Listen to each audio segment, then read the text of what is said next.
So there's been quite a lot going on since Friday, and don't we need to hear from Liz Truss or Kwasi Kwarteng today as soon as possible, just to reassure us all in the face of this sort of volatility that the markets seem to be expressing? I don't think there's any point in the government trying to run a commentary on people who want to short British bonds or short the pound. It's not in the power of the government to control the value of the pound, and they shouldn't try to. The last time we tried to do that as a matter of policy, it gave us a very nasty boom and bust, and everybody agreed after that episode with the European exchange rate mechanism, we shouldn't be targeting the pound. The Bank of England may wish to make statements. Indeed, I hear it has just made a statement. I thought it was quite wrong of the bank to be deciding to sell bonds when they were already very low in price and have been sold off by bond traders. And I'm very pleased that they said they're not going to be doing that for the next week or two.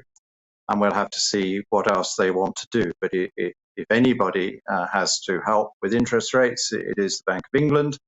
And it's not just the short-term interest rates, which they have the unique power to fix, but they also have a substantial influence over the longer-term rates, which affect your and my mortgage or families' mortgages. And that's what they are saying they're going to do today, and I think that is welcome. Well, when we actually examine what the bank has said in more detail, they have themselves acknowledged this is an emergency measure, unlimited buying, even though it only takes place, I think, till October the 14th when it stops.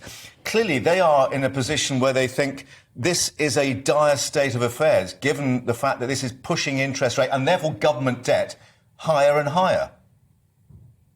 Well, they're right that the interest rates had become very high for the circumstances. I've always thought the Bank of England had done quite enough with its recent rate rises, and it's cancelling all of the extra money it had been printing and all of the bond buying it had been doing. I thought that if they tried to sell bonds into what was already a weak global bond market, it might cause difficulties.